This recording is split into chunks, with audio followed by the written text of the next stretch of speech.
How to make short notes.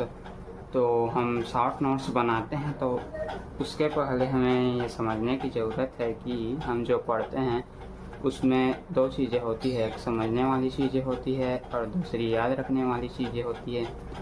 तो इसी के आधार पर हम इन चीज़ों को समझने के लिए दो टेक्निक्स का प्रयोग कर सकते हैं, जिसमें पहला ब्रेन इमेजिंग टेक्निक। इस टेक्निक में हम अपनी इमेजिनेशन पावर का प्रयोग करेंगे।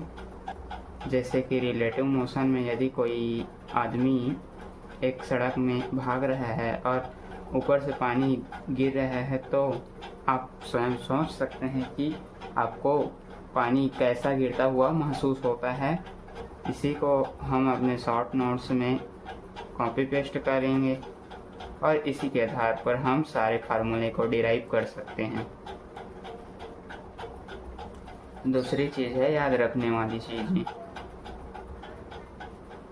इसके लिए हम कोडिंग विधि का प्रयोग कर सकते हैं, जिसमें हम कोडिंग वर्ड्स का प्रयोग करेंगे।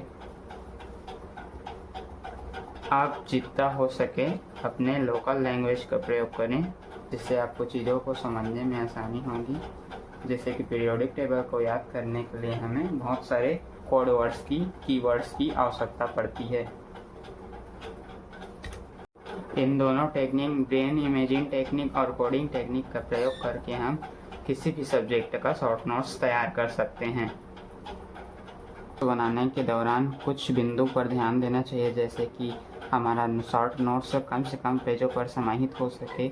इसके लिए हमें इस तरह से पेज को फोल्ड करके रखना चाहिए, जिससे अधिक से अधिक बिंदु उसमें समाहित हो, और कलर्स पेन का प्रयोग करें, जिससे हमारा शॉर्ट नोट्स अट्रैक्टिव हो सके और हमें पढ़ने के लिए इंटरेस्ट पैदा हो सके। जितना हो सके मार्क्स का प्रयोग करें, जैसे कि star, points, hashtag, dash, etcetera.